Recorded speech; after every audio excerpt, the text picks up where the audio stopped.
I love those two. Don't you love those two? They're great.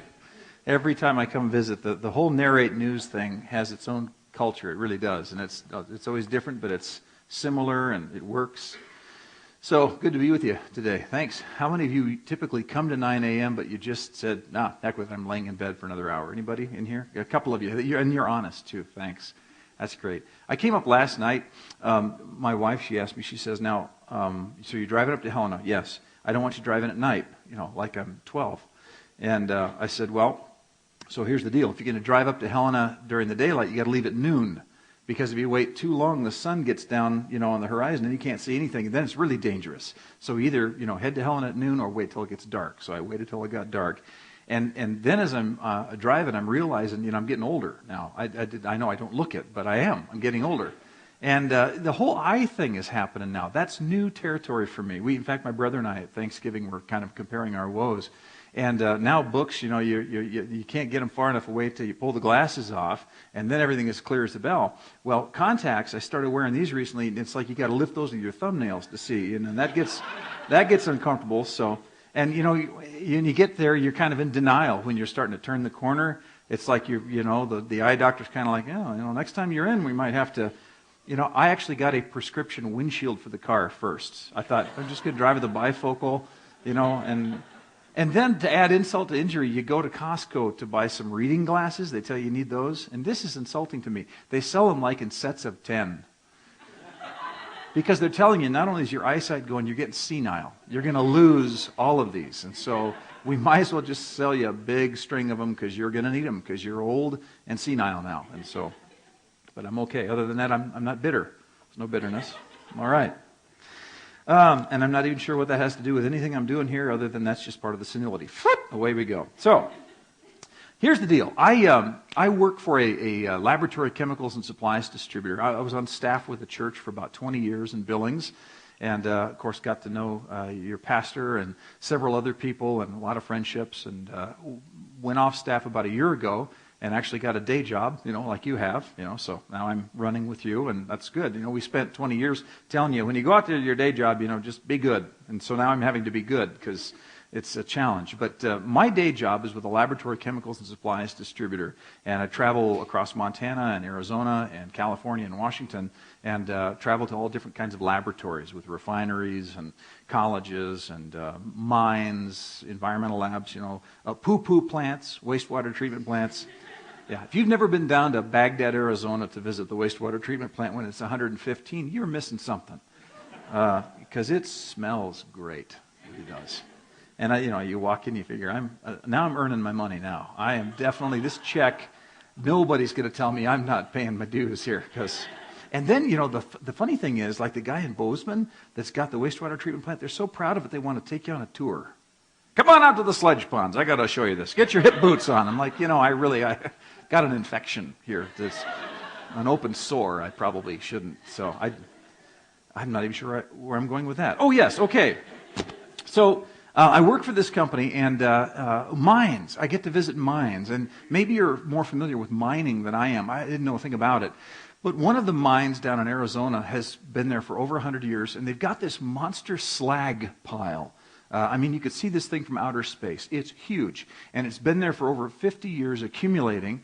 And what happens is slag is what's left over after they took all the easy stuff from it. If it's a gold or a copper mine, they took all the easy stuff from it, and what was left was the rock, and the rock is useless, and so they throw it into the slag pile. Well, with the economy the way it is right now, and with the way precious metal prices are, they can now, with new technology, extract trace amounts of precious metal from the slag, and they can make it worth their while. So this mine that I visit is ramping up their laboratory operation again, and they say that slag pile, which was just 10 years ago worthless. You could have brought your dump truck and hauled away pieces of it, and they would have been glad to see it go.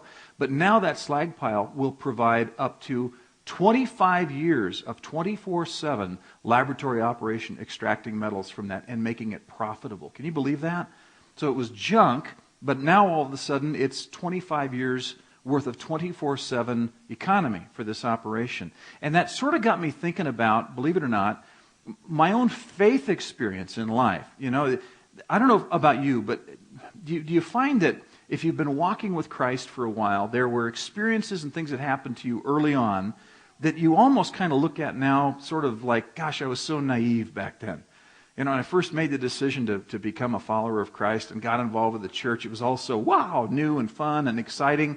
But, been around for a while, and I've worked with people, and, you see the good, the bad, and the ugly, and, you have your own faith challenges at things, and you just kind of wonder, was I naive back then? And so I don't know if you're like me or not, but that whole experience with the slag pile while I was traveling, I sensed the Lord kind of say, Rob, I kind of want you to take a look at the slag pile of your faith, because everybody has one.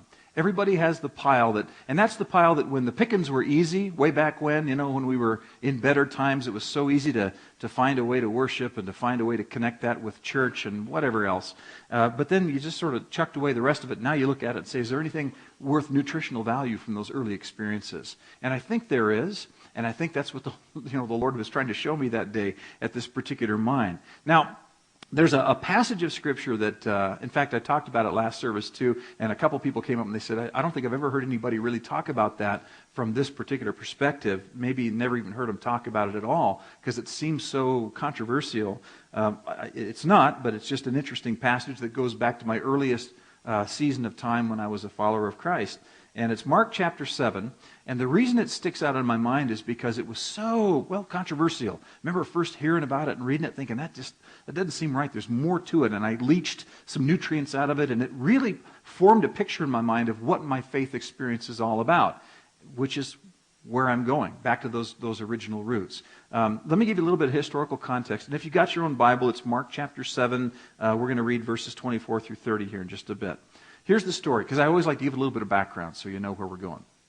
This is during Jesus' earthly ministry. At this particular time, he was beginning to be mobbed by a lot of people. He couldn't go anywhere without there being a huge crowd. Now, the huge crowd was comprised of four parts and pieces. The largest part probably was what I would consider to be the thrill seekers. This was the group of people that were following Jesus because it was a lot of fun to be around him. He was either growing legs back where legs weren't, and eyeballs were appearing, and he was spitting in mud and sticking on people's face, and things were happening, and demons were being cast out, and dead guys were brought back to life. I mean, he was really a happening kind of guy. And you realize back then, their life consisted of, chasing goats around for 7 days a week and watching a few cheap broadcast channels of TV. There was nothing else worth doing. So when Jesus rolled through town, he was worthy of. So you got this crowd, and they're just kind of in it for the show. But then you got a slightly smaller crowd, and they're a little more intense. This is the group that I call the desperate miracle seekers. Now, they were following Jesus because of what he was doing, but they had a need. They were either sick or they had a demonic issue. They were following Jesus because they were hoping that they might get something out of him, and they knew that he could deliver. But there really wasn't a desire to get to know him, probably beyond just the immediate need. You kind of follow that? Then there was a smaller group of people. They're the ones that we read a lot about in Scripture. They're the hostile critics. And this was a religious crowd that followed Jesus. They were watching very carefully what he was doing, but they weren't seeking anything from Jesus. They were waiting for him to flub something up so that they could accuse him of all kinds of bad and wrong things in the name of God and maybe get the guy killed, because his religious program was really infringing on their own religious program. They, too, were leaders of people, and a lot of their people were leaving them and following Christ. And so they were trying to catch Jesus in some error so they could, point out where he was wrong. But then there was this, and this is the crowd that I really want us to think about a little bit this morning. It's what I call the sincere people. These are people that also saw the miracles, they saw the controversy, but they were looking beyond their own neediness. And I'm sure they had needs, but they weren't following Jesus around in the desert there because they wanted their needs met. They were looking at who he was and what he claimed to be, and they were fascinated with that, and they wanted to get to know him more personally. This is the crowd that we would call the disciples now. And Jesus made a point in this particular story to get as far away from the other three components of that crowd, to be alone with the disciples, so that he could work on some of the fundamentals with them. Because he knew the clock was ticking and he was eventually going to be gone. He was going to be out of the picture. He was going to be crucified, and he wanted to make sure that the disciples had the basics down. So he goes, get this, 40 miles north of Capernaum. If you don't know Israel today, Capernaum was kind of where he spent a lot of time. And the further north that he went into heathen country. Okay? No man's land. And the further that he went, the more of the crowd started to dissipate and fall away. Because if he just kept walking north, pretty soon, the miraculous crowd, they'd stop following him because they had to go back home. And pretty soon the people that were needy, they couldn't go any further. They were tired or whatever. And so they stayed behind. The critics, they weren't going to go into heathen country because they were religious people. And they kind of had to stay, back in the sweet spot. So eventually, Jesus gets 40 miles north of town with just this sincere group of people, the disciples. And he gets alone with them. And that's where we're going to pick up the story, starting in verse 24 of Mark chapter 7. I'll read it for you here. It says, Jesus left that place, went to the vicinity of Tyre, 40 miles north of Capernaum. He entered a house and did not want anyone to know it, yet he could not keep his presence secret. In fact, as soon as she, one person, heard about him, a woman whose little daughter was possessed by an evil spirit came and fell at his feet. The woman was a Greek, born in Syrian Phoenicia. Basically, she was in heathen territory. She wasn't one of the Jewish crowd. She wasn't a part of that group, okay? And she begs Jesus to drive the demon out of her daughter. And then Jesus says something really controversial. Remember, the first time I heard this story early on in my faith experience, I thought, I'm not sure if I'm going to like this. Jesus said, "First, let the children eat all they want," he told her, "for it is not right to take the children's bread and toss it to their dogs." I don't know, that just kind of hit me wrong. I thought, wow. And then she said, "Yes, Lord, but even the dogs under the table eat the children's crumbs." And then he says, "For such a reply, you may go. The demon has left your daughter." And she went home and found her child lying on the bed, and the demon was gone. Now, I had to get a little further in my walk and a little bit more research to get this through my head about two very important things. First of all, when Jesus says he's there primarily for the children of Israel, theologically speaking, that's accurate. The Messiah came, first of all, to preach to the Jewish nation, and then he was going to go on to the world. He wasn't comparing the two of them being better or worse. It was just in a sequential order. First, the children of Israel, the remnant of Israel, and then the rest of the world, you and me, right? So that was absolutely correct for him to say that. But here's the thing that tripped me up that I really had to have clarified. When Jesus used the analogy of dogs, when he refers to the woman as a dog, a little dog, that's not used in a derogatory sense like we would understand it today. As hard as this is to imagine, the picture from 2,000 years worth of scholarship, and they all pretty much agree on this. It's not my scholastic knowledge that verifies this. It's reading everybody else's writings and coming to a conclusion. In those days, Jesus was basically saying, I've come here for the little itty bitty kids. Okay, my little itty bitty ones, my little toddlers, the children of Israel. And in the house in those days, they would have had pets. And the pets in those days would have been treated sometimes better than the kids were. We're nothing like that anymore, are we? I mean, your dog or cat never sleeps on your bed and gets better food than your children. And, they don't wear little sweaters and things like that. I mean, that's just weird to think. But that's how they did it back then. They were nuts about their animals. And so Jesus is basically saying, I'm here for the little ones, and the little ones have these little ones, but it's not a derogatory thing. It's almost a term of endearment. And we know that she understood that correctly because she was not offended by Jesus' words, nor was she chased away. She understood what he was saying. It was a term of endearment. It wasn't an insult like I first read it to be. And maybe you would have read it the same way. Now here's where the kicker comes in this particular story. She doesn't argue what the Messiah's mission is. Have you ever wanted to be God for just a weekend? You ever wanted to argue with God in the way he's doing things today? I have. Lord, give me 48 hours. I will unscrew this mess because it's bad. I mean, I'm going to wipe out a couple of nations, first of all, that are causing me some trouble. And certain people that wear certain costumes, they're gone because they're trouble. That's all there is to it. Aren't we glad that God doesn't make me God for 48 hours? And she's not even arguing what his protocol is. She just takes it right at face value. And then this is where it gets fun. She simply points out in a very naive, simplistic, childlike, funny little way that even the Messiah loves the little dogs. You want to call me a little dog? Fine, I accept it for what you've said. But I happen to know you're God. You happen to love the little dogs too.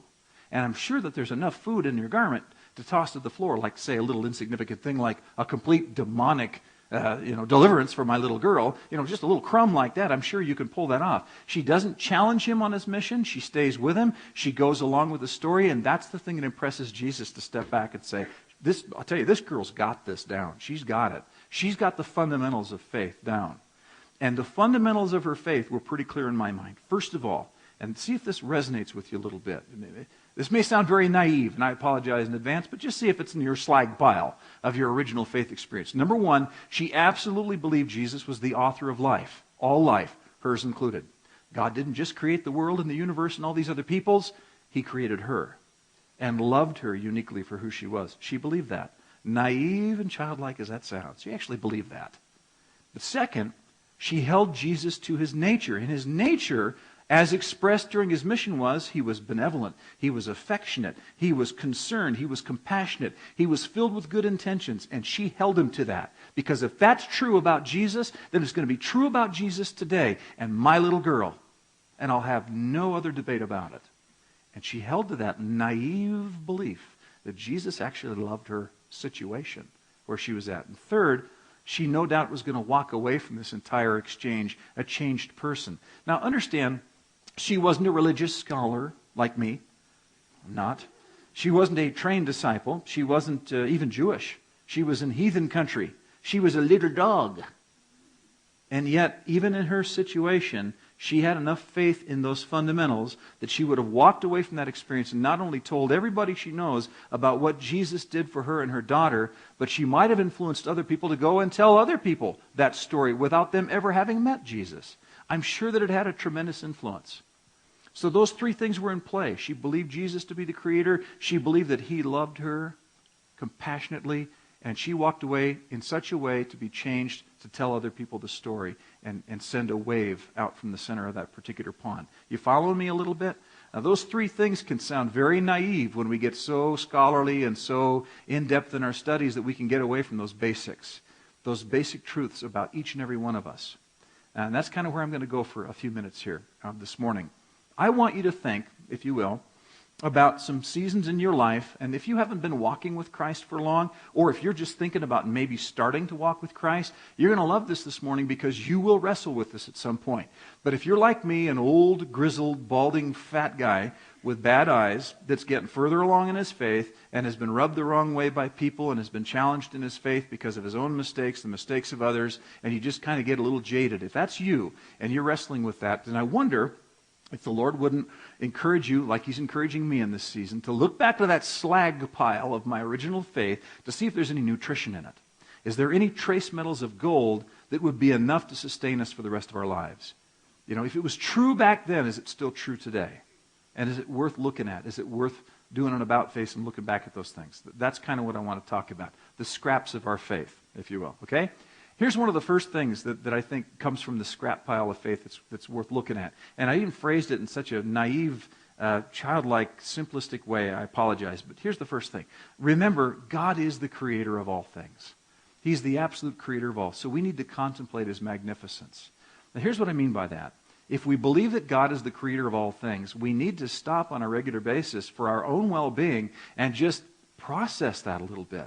If it's true, if he really is the author of all life, including mine, then we need to stop and recognize that and allow the impact of that amazing statement have its way with us. It did early on. It sure did with me.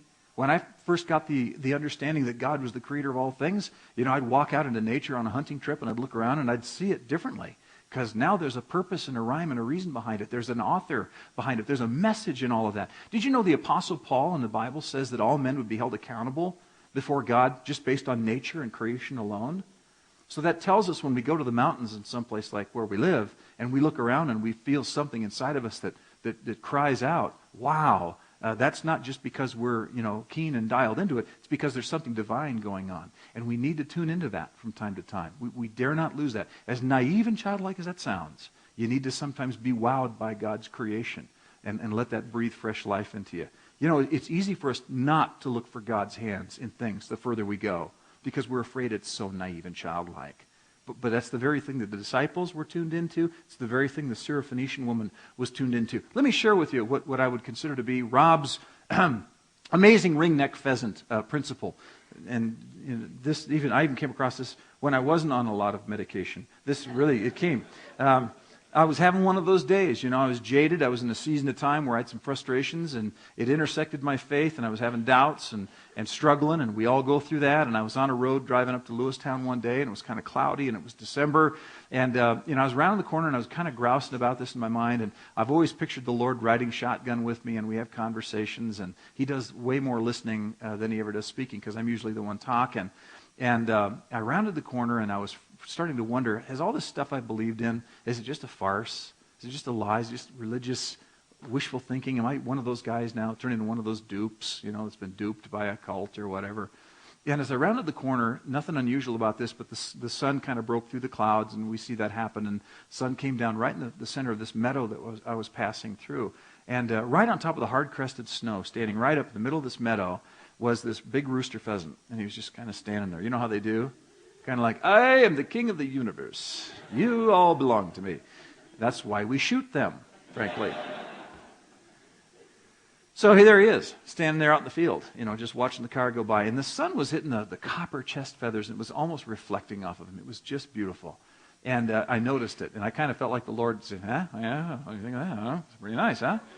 And then I sensed the Lord begin to say, Rob, there are a bazillion chemical processes that bird is going through right now just to stand there. That bag of meat with the beak is having all kinds of microbiological chemical processes that allows it to stand, to look, to weather, to eat, to poop, to procreate, all the things it's got to do to be a pheasant. It's amazing. It's beyond any supercomputer on the face of the earth. And I didn't just leave it as a big bag of meat with goo. I put it in feathers of copper and red and green and black and white. And there's just a pheasant sitting out in the middle of the field. Maybe nobody will ever see it but you, but there he is. Isn't it magnificent? And you're telling me that just happened. You got to be a crazy fool to believe that. Well, I recognized in that moment that there was a connecting point with the creator of all things. And right away he comes to bring back to my mind a passage out of Luke 12 where he says, are not 5 sparrows sold for 2 pennies? Yet not one of them is forgotten by God. Indeed, the very hairs of your head, tough job today, the very hairs of your head are all numbered. So don't be afraid. You're worth more than many sparrows. And I felt like the Lord say in that difficult season of time for me, Rob, you're worth at least a couple dozen rooster pheasants. I mean, I care about that, obviously. I put a lot of attention and time and thought into that, but my eyes are on you. My eyes are on your life. I'm with you. It's real. It was real then when you were that naive new little Christian, and guess what? That hasn't changed. But you need to dwell on that every now and then. And that sort of gave me a fresh perspective. And I just wonder, if you look back into your own experience with Christ, if there were those moments where you really felt connected, but you're almost afraid to look back at it for fear that it seems naive. I've grown beyond that. I'm much bigger now in my Christianity. I'm not that small. And yet I feel like the Lord would call us back to some of that simplistic awe of his creative power and of the things that he revealed early on. Those haven't changed. It hadn't changed for the woman. Obviously it hadn't changed for the disciples. We were talking, we had breakfast. Adam and I had breakfast earlier this week when I was up in Billings. And one of the things that never ceases to amaze me, that the further we go in our Christianity, the smarter we seem to think we get. And I was in Israel once on a tour, and we were talking about how it's so great to get to the place in your faith where you don't have to have all the answers. That's why I love Adam's preaching. You notice in his preaching, he asks more questions than he answers. You ever notice that? It's one of the hallmark of his teaching is he asks a lot of good questions, and he doesn't answer them for you. He lets you walk away and process. It's brilliant. Jesus did a lot of that too. I thought that was kind of an ironic thing. If he's not careful, he could go down that road. Wow. But so I'm in Israel, and our guide is Jewish. And somebody asked him from the tour bus, a whole bunch of us evangelicals on the bus, and said, well, what do you think because she's Jewish, she's not a Christian. What do you think about the evangelicals? And I love the way she said it. She said, all I'm saying is I've noticed that a lot of evangelical Christians have an answer for everything. They come from Tumbuk, Kentucky, and they've never been there before, and all of a sudden they know everything about the geography and the Scripture and the Old Testament. This woman is a PhD in Old Testament, and she's lived in Israel her whole life. She's fought for it. And yet somebody from Billings, Montana can come and all of a sudden, let me show you where all of this happened. She says, you guys got all the answers. The Jewish culture isn't quite that, we don't draw that fine of a tip. We leave a little bit of room for mystery. We leave a little bit of room for learning and growing, and boy, did that ever hit me in the bread box. That was a great lesson. I'll never forget it. We don't have to have all the answers. We need to be in awe. We need to not lose that when it comes to Creator God. Here's a second thing from the old slag pile of faith, for whatever it's worth. Remember, you're God's ambassador, so demonstrate his motivation. Oh, there's that ambassador thing again, Ambassadors get a bad rap these days. I don't know if I want to be an ambassador. Guess what? If you've had a truth experience with Christ, you're already there. Just as a matter of what you're doing with that. And the fact is, all Christ is really asking us to do as his ambassadors, to be his hands and his feet, his voice, is just to share what we know and what we know about him. The Syrophoenician woman knew that he was a God of love, cared about people, and was willing to do something. And that was enough to bring her in and have a miracle. The disciples knew who Jesus was, and they were sharing that. And all we're asked to do is just be aware of all the attributes of what motivates Christ, would motivate him to the cross, would motivate him to come back and get us someday, and motivate him to walk with us even in the middle of our mess. That's the kind of thing we need to tell people about. And you know what? When you start thinking that way, it'll take you outside of your box. I hate that phrase, outside of the box. I mean, I got a really weird little box, and I put all my theology and everything in a box, and there's times where God will come and kick me in the pants and say, you got a dumb box. Get rid of the box. It doesn't work like that. You don't have all the answers. Let me give an example. This happened a couple years ago. I was at Faith. I was still on staff, and I was up in my office on a Saturday doing my pastoral Saturday things, which required a keyboard and some music. Probably Stevie Ray Vaughan. I don't know. But I'm working away, doing my thing. And they call from the front office. They say, Pastor Rob, there's somebody down here in the atrium that really needs to talk to a pastor right now, and it's Saturday. You're the only one in the building. And, of course, I said what any good pastor on a Saturday would say. I'm not here. Busy. Because I've almost got that whole line of solitaire figured out here. So I go downstairs, and there he is, and it's one of these days where this guy walks in the door, I'll boil it down for you.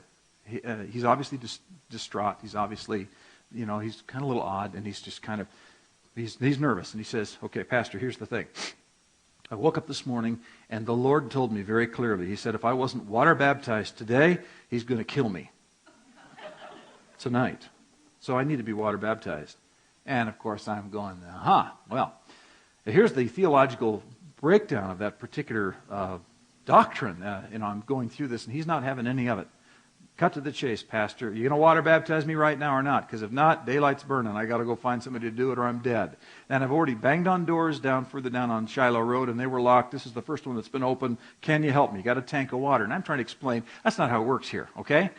See, we got to fill up the tank of water and bring it to a certain temperature, and then we got to give you the blue gown and turn the cameras on. It's got to be during a service. We got a little certificate. We read your name, and everybody sings and claps, and we got a thing. And that's how we do it. And it's not time for the thing right now. But if you can come back, he's on the way out. He says, if you can't help me, you can't help me. And out the door he goes, boom, down the street. A lot of construction on Shiloh that particular summer. So it was summertime, the road was all dirt.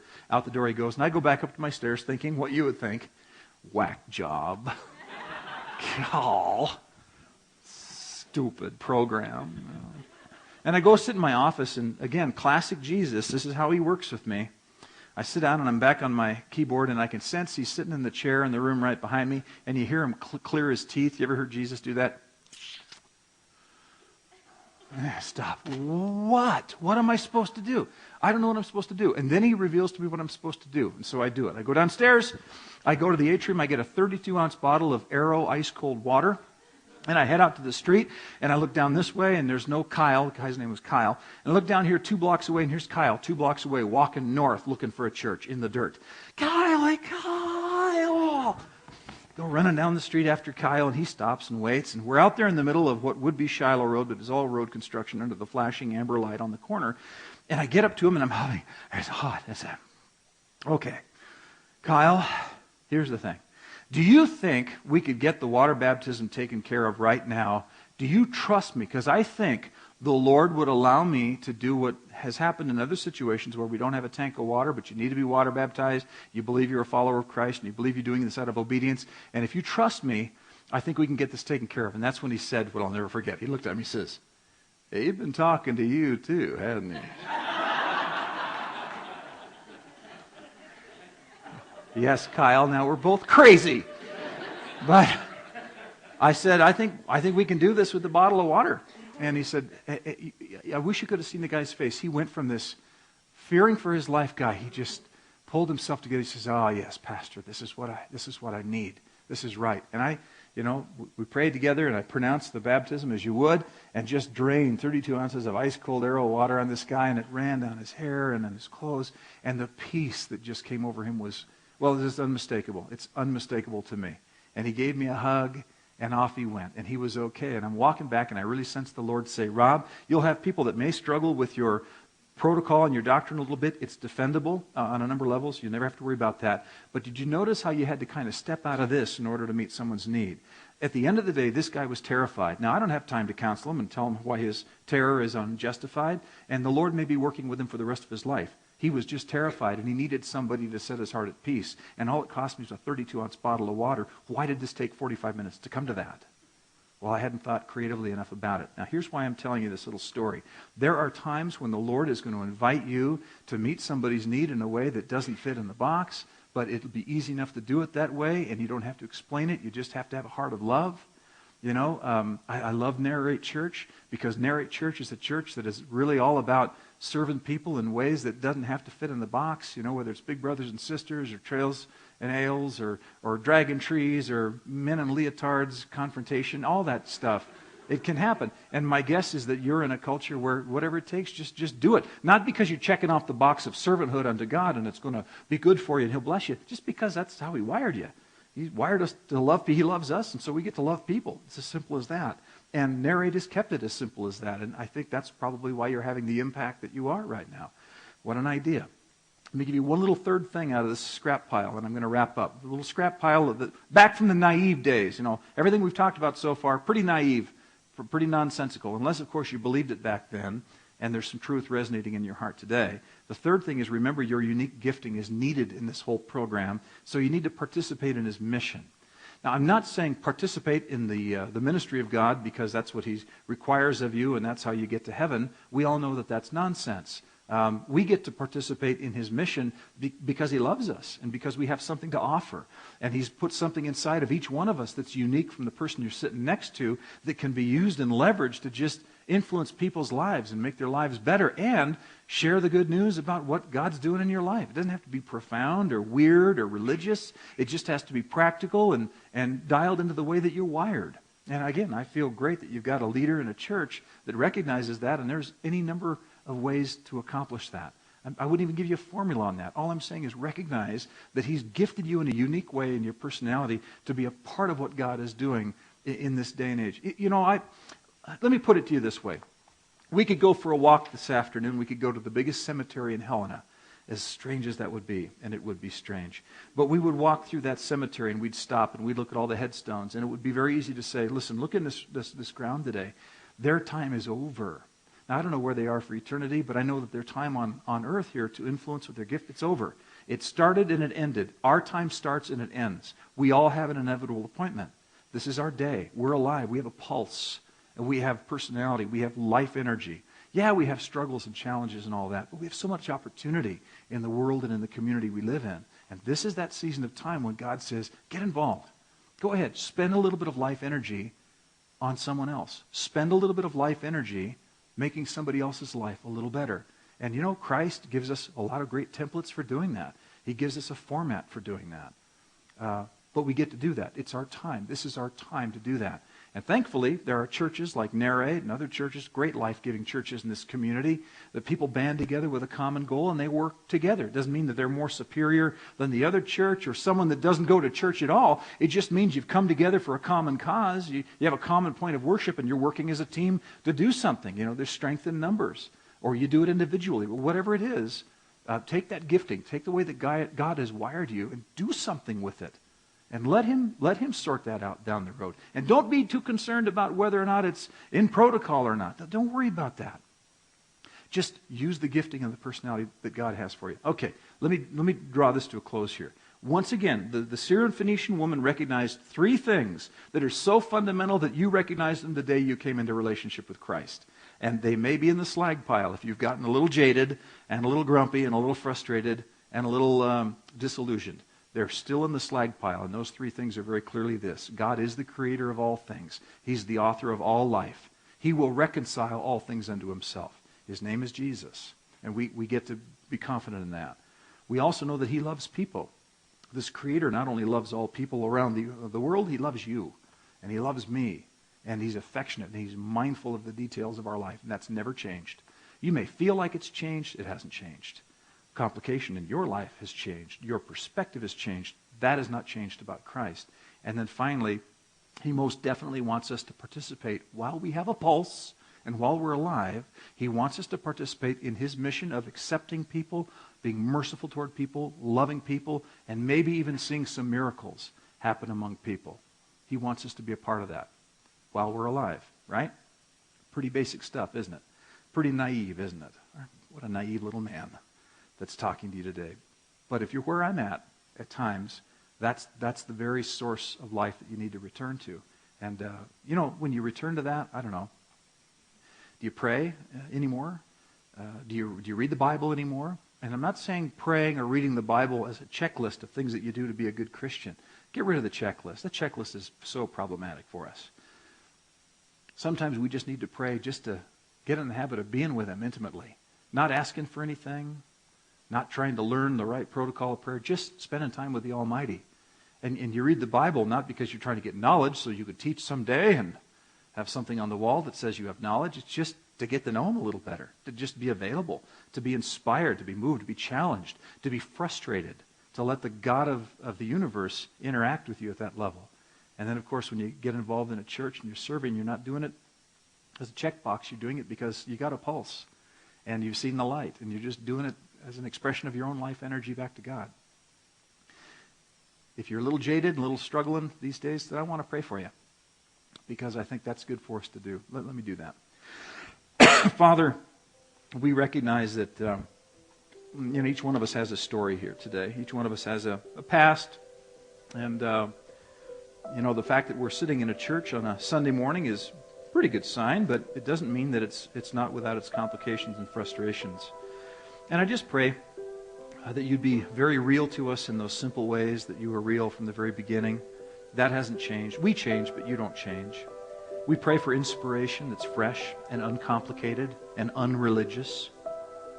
We pray for an intimacy with you that goes beyond the borders or the doctrine of the church, but just goes to the simple act of loving the Creator from the created one. And that you'd use us, that you'd inspire us and move us and empower us to do things that are of a supernatural value simply because you do love us and we're in relationship with you. And if there's anybody who's discouraged by church or religiosity or all the things that jade us, I just pray that they would be refreshed today and that they would with all confidence dig back into that scrap pile of their own original faith and find some really useful, nutritious stuff that helps them with this next season of time. We thank you so much for the privilege to be together and worship, and we ask for your grace to be with us for the rest of the week too. And we ask it in your name. Thanks, Jesus. Amen.